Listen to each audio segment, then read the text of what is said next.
السلام عليكم ورحمة الله وبركاته. نحمده ونصلي على رسوله الكريم. أما بعد.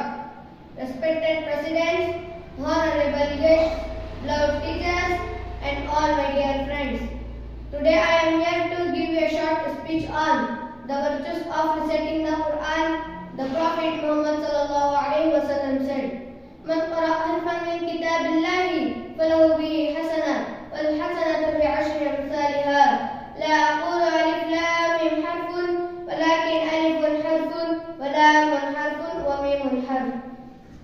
Whoever recites a letter from the book of Allah, then he receives the reward from it and the reward of 10 the like of it. I do not say that alif lam mim is a letter, but alif is a letter, lam is a letter, and mim is a letter. Jami' at-Tirmidhi 2910. May Allah grant us the ability to recite and reflect upon the Quran regularly and guide us on the straight path.